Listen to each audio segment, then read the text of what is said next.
আসসালামু আলাইকুম। Technique easy এডুকেশনের পক্ষ থেকে নবম দশম শ্রেণীর শিক্ষার্থীদের জানাচ্ছি শুভেচ্ছা। টেকনিক ইজি এডুকেশন তোমাদের জন্য নিয়ে এসেছে ইজি বায়োলজি বইটি, যার একটি পার্ট হচ্ছে বোর্ড কোয়েশ্চেন অ্যানালিসিস। এখানে তোমাদের জন্য আরও সংযোজিত আছে দেখো কিউআর কোড, যেটা স্ক্যান করার মাধ্যমে তুমি যাতে এই প্রশ্নটা আরেকটু সহজে বুঝতে পারো, আরেকটু সহজে যাতে আয়ত্ত করতে পারো, যার জন্যই আমাদের এই প্রচেষ্টা। আজকের পর্বে আমরা সিলেট বোর্ড 2021-এ আসা একটি প্রশ্ন নিয়ে তোমাদের সাথে আলোচনা করব। তোমরা কিন্তু চাইলেই আমাদের এই ইজি বায়োলজি বইটা সংগ্রহ করে নিতে পারো। এখানে তোমাদের জন্য বিগত কয়েক বছরে বোর্ড প্রশ্ন অ্যানালাইসিস করে দেওয়া আছে। চলো দেখো উদ্দীপকে কি দেওয়া আছে। একটা ফুলের চিত্র দিছে, যেখানে চিহ্নিতকরণ করছে কি কি দেখো। ডি চিহ্নিতকরণ করছে, যেখানে হচ্ছে এটা হচ্ছে তোমার একটা পুংস্তবকের পরাগধানী। এরপরে সি হচ্ছে তোমার দল বা দলমণ্ডল অর্থাৎ পাপড়ি। আর ই চিহ্নিতকরণ করছে হচ্ছে তোমার গর্ভাশয় অর্থাৎ স্ত্রীস্তবকের যেই মানে কেন্দ্রে থাকা যে অংশটা অর্থাৎ গর্ভাশয়কে চিহ্নিতকরণ করছে। এরপরে ক খ গ ঘ চারটা প্রশ্ন দেওয়া থাকে। দেখো কতে কি বলছে, দ্বি নিষেক কি। খ নাম্বারে কি বলছে দেখো, দ্বি নিষেকের পরে পরপরাগায়নের নতুন ভ্যারাইটি সৃষ্টি হওয়ার সম্ভাবনা কতটুকু ব্যাখ্যা করো। গ নাম্বারে বলছে উদ্ভিদের যে সি অংশটির ভূমিকা, তার মানে উদ্ভিদে মানে দলমণ্ডল, যেটা সি দলমণ্ডল চিহ্নিতকরণ করা ছিল, তার মানে ওই দলমণ্ডলের ভূমিকা ব্যাখ্যা করতে বলছে। তারপরে বলছে যে উদ্ভিদের বংশ বিস্তারে ডি আর ই পরস্পর সংশ্লিষ্টতা বিশ্লেষণ করো। তার মানে ডি আর ই পরস্পর যে কাজ করার মাধ্যমেই হচ্ছে তোমার মানে বংশ বৃদ্ধি হবে, অর্থাৎ উদ্ভিদ নতুন একটা উদ্ভিদ সৃষ্টি করতে পারবে। এখন দ্বি নিষেক কি জিনিস, দ্বি নিষেক ছিল আমাদের ক নাম্বারে বলছিল। এখন নিষেক প্রক্রিয়া হচ্ছে তোমার পুং গ্যামেট আর স্ত্রী গ্যামেট মিলনের যে প্রক্রিয়াটা, এটাকে হচ্ছে নিষেক বলে।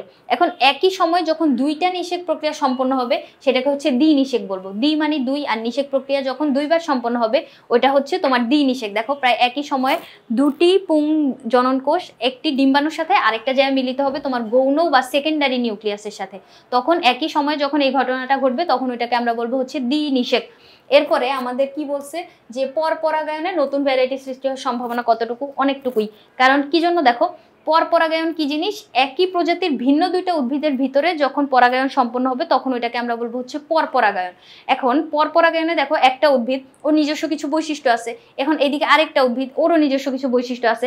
এখন এখান থেকে তুমি পুং গ্যামেট পাবা, এখান থেকে স্ত্রী গ্যামেট পাবা। দুইটা গ্যামেট যখন মিলিত হবে তখন হচ্ছে তোমার নিষেক সম্পন্ন হবে। নিষেক সম্পন্ন হওয়ার মাধ্যমে তোমার পরবর্তীতে যে নতুন বীজটা তৈরি হবে ওই বীজে কি হবে, নতুন দুইজনের বৈশিষ্ট্যই থাকবে। এখানে এই উদ্ভিদটার বৈশিষ্ট্য তুমি পাবা, এখানে বৈশিষ্ট্য পাবা। তাহলে দুইটা বৈশিষ্ট্যেরই কম্বিনেশন ঘটলো না, তার মানে নতুন বৈচিত্র্য বা ভ্যারাইটি সৃষ্টি হবে।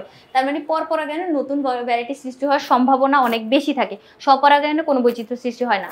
এই পরপরাগায়নের ক্ষেত্রেই হচ্ছে আমরা বৈচিত্র্য দেখি। এবার উদ্ভিদের সি অংশের ভূমিকা, সি অংশটা কি ছিল আমাদের উদ্দীপকে যদি দেখি, এই যে সি অংশটা কি চিহ্নিতকরণ করা আছে দেখো তো, পাপড়িটাকে চিহ্নিতকরণ করছে। এখন সি অংশের ভূমিকা যদি বলি উদ্ভিদের, এখন কি করে, এটা পরাগায়নে সাহায্য করে। কিভাবে দেখো, তুমি একটা ফুল দেখলে আই এম শিওর যে ফুল এখানে পছন্দ করে না এরকম কেউ নাই। ফুল দেখলে আমরা দৌড়ায় ওইটার কাছে যাই কেন, ওইটাকে মানে দেখতে কাছে আমরা যাই কারণ ওটা হচ্ছে অনেক বেশি কালারফুল থাকে।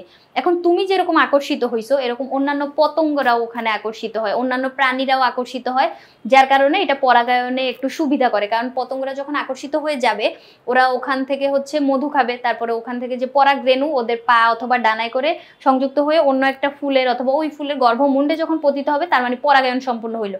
তাহলে দেখো এই যে কালারফুল, এজন্য হচ্ছে এটা একটা সুবিধা, অন্যদেরকে আকর্ষণ করতেছে। এরপরে এই পাপড়িটা কি করে, পাপড়ি হচ্ছে তোমার ফুলের অভ্যন্তরে যে অংশগুলা থাকে অর্থাৎ ফুলের অভ্যন্তরে নাজুক যে অংশগুলো ওগুলোকে হচ্ছে বাইরের রোদ বৃষ্টি ধুলাবালি থেকে প্রোটেকশন দেয়। এরপরে পাপড়ির উপরে বসে যে পতঙ্গরা ওখানে বসে হচ্ছে মধু খাইতে পারে, অর্থাৎ মধু খাওয়ার জন্যই তো পতঙ্গ এক ফুল থেকে আরেক ফুলে মানে উড়াউড়ি করে, তাই না? তাহলে ওই পাপড়ির উপরে বসে সে মধু খাইতে পারবে। এরপরে পাপড়ি হচ্ছে কালারফুল হওয়ার কারণে আকর্ষণ করবে। আর কি হবে, পাপড়ি হচ্ছে তোমার ভিতরের যে অংশগুলাকে রোদ বৃষ্টি ধুলাবালি থেকে হচ্ছে রক্ষা করবে। তার মানে পাপড়ির গুরুত্ব আমরা বুঝতে পারছি যে অনেকগুলা কাজই করে। এরপরে আমাদের কি বলছিল,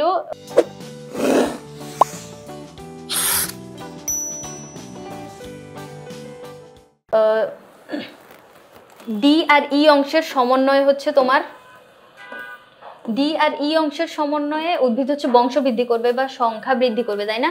এই যে ডি আর ই অংশটা ছিল আমাদের পুংস্তবক আর স্ত্রীস্তবক, অর্থাৎ পরাগধানী ওখানে চিহ্নিতকরণ করা ছিল, আর হচ্ছে তোমার গর্ভাশয়। এখন উদ্ভিদের বংশ বিস্তার বলতে হচ্ছে একরকম অনুরূপ আরেকটা উদ্ভিদ সৃষ্টি করা, বংশ বিস্তার করতে হবে। এই জন্য এখন পরাগধানী, যেটা পরাগধানীর ভিতরে তোমার পরাগরেণু উৎপন্ন হয়, পরাগরেণু থেকে পুং গ্যামেট তৈরি হয়, এটা আমরা জানি। এখন তোমার পুং গ্যামেট উৎপন্ন হইলো পরাগধানী থেকে। এখন স্ত্রী স্তবকের ভিতরে কি আছে? গর্ভাশয় আছে। গর্ভাশয়ের ভিতরে হচ্ছে আমরা জানি স্ত্রী গ্যামেট উৎপন্ন হয়, অর্থাৎ ডিম্বাণু উৎপন্ন হয়। এখন ওখান থেকে তুমি পুং গ্যামেট পাইলা, স্ত্রী স্তবক থেকে হচ্ছে তুমি স্ত্রী গ্যামেট পাইলা। এখন পুং গ্যামেট আর স্ত্রী গ্যামেটের মিলনের মাধ্যমে হচ্ছে তোমার নিষেক সম্পন্ন হবে। নিষেকের পরপরই নতুন স্পোরোফাইট তৈরি হবে। নতুন স্পোরোফাইটের পর হচ্ছে তোমার ফলের উৎপত্তি হবে। ফল সৃষ্টি হইলে ফলটা পরবর্তীতে অঙ্কুরোদ্গমের মাধ্যমে ফলের ভিতরে যে বীজ তৈরি হবে, অর্থাৎ গর্ভাশয় এককভাবে অথবা ফুলের বিভিন্ন অংশ সহ পরিপুষ্ট হয়ে তোমার ফল তৈরি করবে। আর ডিম্বক, যেটা ডিম্বক হচ্ছে বীজে পরিণত হবে। এখন যদি তুমি ডিম্বক পর্যন্ত যদি পেয়ে যাও, ওই বীজটা যদি তুমি মাটিতে বপন করো, ওখান থেকে পূর্ণাঙ্গ একটা উদ্ভিদ তৈরি করতে পারবো। আমরা কি বলি যে গাছ লাগানোর সময় কি বলি, মাটিতে বীজ বপন করি না, তারপর এটা একটু পরিচর্যা করলেই আমরা উদ্ভিদ পাইতে পারি। তাহলে দেখো উদ্ভিদ বংশ বিস্তার করতে পারছে কিভাবে? কারণ আমরা ডিম্বক থেকে অর্থাৎ বীজ পরিণত হয়েছে। বীজটা কেমনে পাইছি? বীজ পাইছি কারণ ফল উৎপন্ন হয়েছে। ফল কিভাবে উৎপন্ন হয়েছে?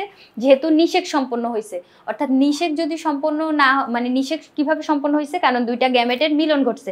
এখন যদি গ্যামেট সৃষ্টি হওয়ার ঘটনা বলি, গ্যামেট কখনোই আমরা পাইতাম না যদি না ওই পুংস্তবক আর স্ত্রীস্তবকটা থাকতো, অর্থাৎ পরাগধানী আর যে গর্ভাশয়, ওই দুইটা যদি না থাকতো ওখান থেকে কখনোই গ্যামেট পাইতাম না। তাহলে এই সবগুলা প্রসেস সম্পন্ন হওয়ার জন্য, অর্থাৎ তোমার এই নতুন একটা উদ্ভিদ সৃষ্টি হওয়ার জন্য একদম গ্যামেট থেকে আমাদের শুরু করা লাগছে না।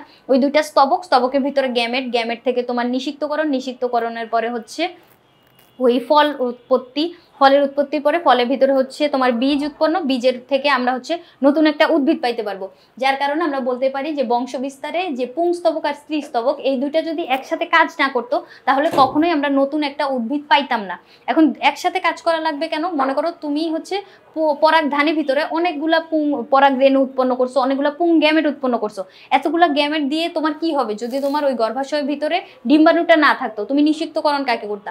আবার এরকম যদি উল্টাটা হইতো, তুমি ডিম্বাণু তৈরি করে বসে আসো কিন্তু তোমার হচ্ছে ডিম্বাণুটাকে নিষিক্ত করার জন্য কোনো পুং গ্যামেট নেই, তাহলেও তো কখনো সম্পন্ন হইতো না। তার মানে এই দুইটারই মানে পারস্পরিক সংশ্লিষ্টতা আমাদের দরকার, দুইটা গ্যামেটেরই আমাদের দরকার।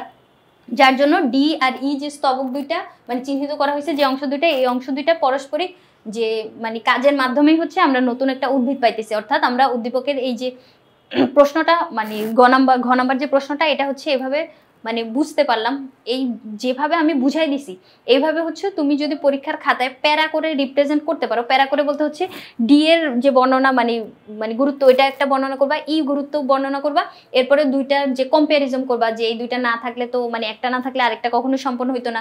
বীজ থেকে পরবর্তীতে ওই যে ডিম্বক থেকে বীজ থেকে নতুন উদ্ভিদ পর্যন্ত এভাবে যদি বর্ণনাটা করে দিতে পারো, আই হোপ সিকিউতে একটা স্ট্যান্ডার্ড মার্ক তোমরা সিকিউর করতে পারবা। এখন প্রিভিয়াস বোর্ড প্রশ্নগুলো অ্যানালাইসিস করার মাধ্যমে কি হবে? তুমি তোমার স্কুলের পরীক্ষায় অথবা বোর্ড পরীক্ষায় এই প্রশ্নটা ধরতে পারা, সেই অনুযায়ী পরীক্ষার খাতায় রিপ্রেজেন্ট করতে পারার জন্য এই প্র্যাকটিসটা অবশ্যই দরকারি। যার জন্যই আমাদের ইজি বায়োলজি বইটাতে তোমাদের জন্য এই সংযোজনটা করা হয়েছে। তোমরা চাইলে আমাদের এই ইজি বায়োলজি বইটি সংগ্রহ করে নিতে পারো। আজকের পর্বে এই পর্যন্তই। পরবর্তী পর্বে আমরা অন্য কোনো বোর্ড প্রশ্ন অ্যানালাইসিস নিয়ে তোমাদের সামনে হাজির হব। ধন্যবাদ সবাইকে।